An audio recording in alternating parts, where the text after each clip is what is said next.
오늘의 밥 시간입니다. 10월 6일 목요일 오늘의 밥은 사무엘하 12장 1절로 14절 말씀입니다.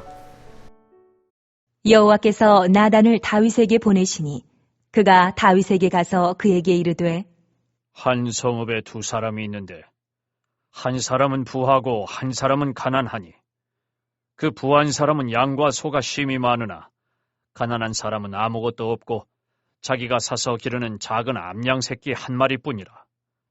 그 암양 새끼는 그와 그의 자식과 함께 자라며 그가 먹는 것을 먹으며 그의 잔으로 마시며 그의 품에 누움으로 그에게는 딸처럼 되었거늘 어떤 행인이 그 부자에게 오매 부자가 자기에게 온 행인을 위하여 자기의 양과 소를 아껴 잡지 아니하고 가난한 사람의 양 새끼를 빼앗아다가 자기에게 온 사람을 위하여 잡았나이다. 하니 다윗이 그 사람으로 말미암아 노하여 나단에게 이르되 여호와의 살아계심을 두고 맹세하노니 이 일을 행한 그 사람은 마땅히 죽을 자라. 그가 불쌍히 여기지 아니하고 이런 일을 행하였으니 그 양 새끼를 4배나 갚아주어야 하리라. 한지라. 나단이 다윗에게 이르되 당신이 그 사람이라. 이스라엘의 하나님 여호와께서 이와 같이 이르시기를 내가 너를 이스라엘 왕으로 기름 붓기 위하여 너를 사울의 손에서 구원하고 내 주인의 집을 내게 주고 내 주인의 아내들을 내 품에 두고 이스라엘과 유다 족속을 내게 맡겼느니라. 만일 그것이 부족하였을 것 같으면 내가 내게 이것저것을 더 주었으리라. 그러한데 어찌하여 내가 여호와의 말씀을 업신여기고 나 보기에 악을 행하였느냐. 내가 칼로 햇사람 우리아를 치되 암몬 자손의 칼로 죽이고 그의 아내를 빼앗아 내 아내로 삼았도다. 이제 내가 나를 업신여기고 햇사람 우리아의 아내를 빼앗아 내 아내로 삼았은즉 칼이 내 집에서 영원토록 떠나지 아니하리라 하셨고 여호와께서 또 이와 같이 이르시기를 보라 내가 너와 내 집에 재앙을 일으키고 내가 내 눈앞에서 내 아내를 빼앗아 내 이웃들에게 주리니 그 사람들이 내 아내들과 더불어 백주에 동침하리라. 너는 은밀히 행하였으나 나는 온 이스라엘 앞에서 백주의 이 일을 행하리라 하셨나이다. 하니 다윗이 나단에게 이르되 내가 여호와께 죄를 범하였노라. 하매 나단이 다윗에게 말하되 여호와께서도 당신의 죄를 사하셨나니 당신이 죽지 아니하려니와 이 일로 말미암아 여호와의 원수가 크게 비방할 거리를 얻게 하였으니 당신이 낳은 아이가 반드시 죽으리이다. 본문은 다윗의 간음에 대한 나단 선지자의 말씀 대언이며 하나님의 심판이 나오고 다윗은 회개하는 내용입니다. 나단 선지자가 하나님의 보내심을 받고 가난한 사람의 암양 새끼 한 마리를 소재로 다윗의 죄를 책망합니다. 이 책망은 나단 선지자 개인의 책망이 아니고 하나님의 말씀을 대언한 것입니다. 그럼에도 다윗이 이 죄를 범한 것에 나단이 지적한 것은 대단한 일입니다. 자칫 잘못하다가 목이 날아갈 수도 있는 상황이죠. 실제 헤롯은 자신의 불륜을 지적하는 세례 요한을 참소하는 데 동조했습니다. 이 시대는 여호와를 두려워하고 사람을 두려워하지 않는 말씀의 선포가 절실한 때입니다. 교회는 세상을 향해 심판의 말씀을 선포하지 못하고 값싼 은혜, 축복을 말하고 꽁 잡는 것이 매라고 교회가 크고 사람이 많으면 성공하고 복받은 교회라고 세상도 교회도 말하는 시대입니다.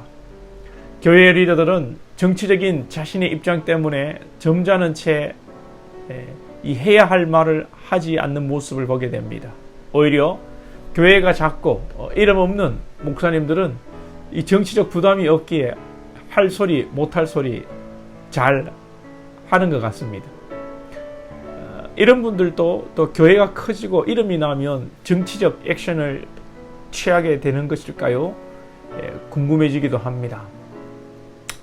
아무튼 이 시대에 나단과 같은 선지자가 필요하고 저와 여러분이 나단 선지자 같은 하나님의 스피커가 될 수 있기를 소망해 봅니다.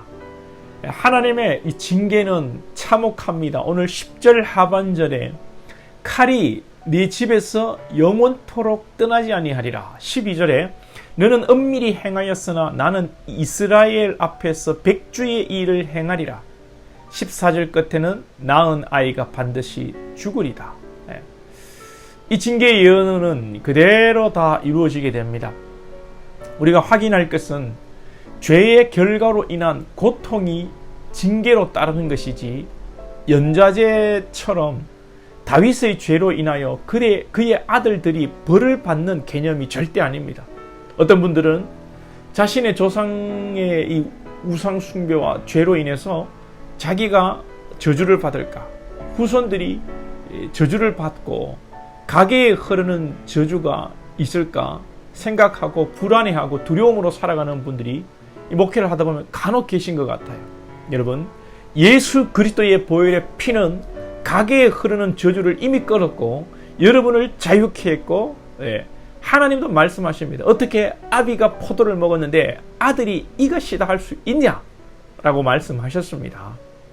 다만 다윗의 죄로 인하여 그 파생되는 문제는 자연스러운 것입니다. 다윗이 아내와 첩을 많이 둠으로 당연히 배다른 형제들이 서로 싸웁니다. 아브라함도 사라와 하갈을 두니 이스마엘과 이삭 간에 갈등이 생기고 민족을 이루어 지금까지 유대와 이슬람이 여러분 싸우는 것이죠. 술꾼이고 노름쟁이의 DNA가 따로 있는 것이 아닙니다. 어떤 분들은 핏줄을 못 속인다 하는데 아주 위험한 발언이고 비성경적이고 아주 모독하는 말이고 불신앙의 말입니다. 이 단지 술꾼 아버지를 보고 노름꾼 아버지를 보고 자란 자녀들이 그 아버지를 닮을 확률이 높은 것은 사실이죠. 여러분, 이 죄의 무서움이 이것입니다. 죄로 인해 저주가 가문에 임하는 것이 아니고 죄로 인하여 자연스럽게 보여지는 것들, 파생되는 부작용들이 생기게 되는 것이죠. 다윗이 회개하고 용서를 구할 때 하나님께서는 용서하셨습니다.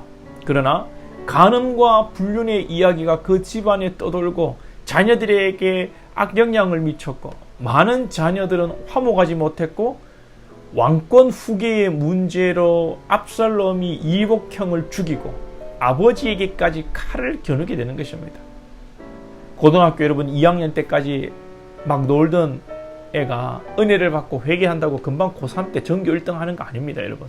하나님께서 은혜를 주시고 지혜를 주시는 것은 사실이지만 그 아이가 열심히 공부해야 되고 그동안 놀아왔던 시간들을 극복해내야 되는 것입니다.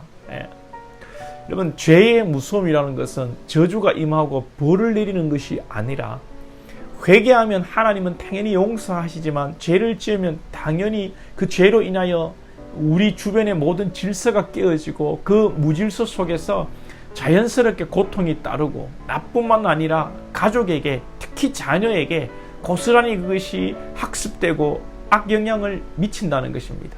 이것이 여러분 죄의 무서움입니다. 우리는 죄의 무서움, 죄가 미칠 결과, 죄로 인해서 뭐 저주가 임한다 이런 개념이 아니라 죄의 영향으로 말미암아 미치게 되는 그 어려움을 맞이하게 될 우리 가정, 가족, 자녀들을 기억하면서 또 우리 교회 공동체를 생각하면서 우리의 삶을 생각하면서 철저하게 죄와 싸우고 믿음으로 살아야 할 줄 믿습니다. 제가 요즘 중2 딸하고 6학년 아들이 잠자리에 누웠을 때 매일 안수기도를 시작했습니다. 목사는 매일 여러분 안수기도하고 그러는 줄 아시죠? 쉽지가 않습니다.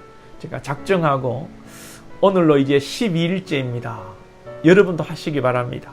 매일 한다는 게 결코 쉽지가 않습니다. 그런데 하니까요 좋습니다. 저도 좋고 애들도 좋습니다. 기도하는 애비가 자녀들 앞에서 함부로 살 수 없습니다. 저녁에 아내와 다투고 아내에게 화내고 아이들에게 여러분 폭력적인 언사를 하고 아이들에게 분노하고 아이들을 노엽게 해놓고 저녁에 아이들한테 안수기도 해준다? 그건 앞뒤가 안 맞는 것이죠. 그러니까 이 안수기도 때문이라도 기도하는 본인이 조심하게 됩니다. 더 신앙의 바른 삶을 살려고 노력하게 됩니다. 그래서 내 행동과 신앙과 은행을 고심하게 되는 것이죠.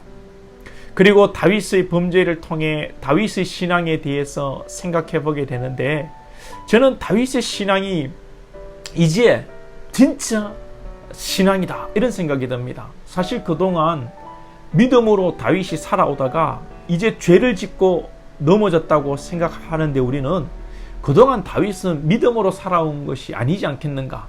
그저 다윗은 반듯하게 살아왔을 뿐입니다. 신앙은 반듯하게 사는 것이 아니고요, 내가 죄인됨을 깨닫고 하나님을 바라보는 것이 신앙 아니겠습니까? 그동안 과연 다윗이 하나님 앞에 얼마나 철저하게 자신을 낮추고 의지했을까 생각해 보게 됩니다. 물론 하나님을 의지하고 산 것은 맞습니다만, 다윗이 죄를 짓고 죄를 깨닫고 눈물로 회개하고, 그러므로 다윗의 신앙이 더 깊어지지 않았을까, 더 하나님의 십자가를 붙들게 되지 않았을까, 그런 생각을 하게 됩니다. 그렇다고 여러분 일부러 죄를 지을 필요는 없습니다만, 하나님께서는 죄를 통해서 더욱 다윗을 낮추시고 다윗과 교통하시고 동행하시는 멋진 분이심을 깨닫습니다. 저와 여러분이 죄의 무서움을 깨닫고 죄와 싸우고, 특별히 가정과 자녀들에게 우리 공동체에 미칠 결과를 두렵게 생각하고 우리의 삶을 반듯하게 하고 자녀들을 또 믿음으로 안수하고 축복하고, 날마다 우리의 죄를 깨달으며 십자가를 붙드는 상한 심령으로 살아갈 수 있기를 소망합니다. 기도드리겠습니다. 하나님 아버지, 감사합니다. 다윗의 간음과 살인과 죄악으로 인하여 그 가정에, 그 자녀에게 죄의 결과로 너무나도 끔찍한 일들이 앞으로 펼쳐집니다. 주님, 우리가 이 죄의 결과, 죄의 영향력을 두려워하기 원합니다. 우리가 범죄하여서 하나님께서 저주하고 벌을 내리시는 것이 아니라, 우리가 회개할 때 하나님은 다 용서하시지만 이미 엎질러진 우리의 죄의 결과들이 우리의 삶의 현실에 고스란히 영향을 미친다는 것을 깨닫게 하시고, 철저하게 죄와 싸우는 저희들 될 수 있도록 인도하여 주시옵소서. 예수님의 이름으로 기도하옵나이다. 아멘.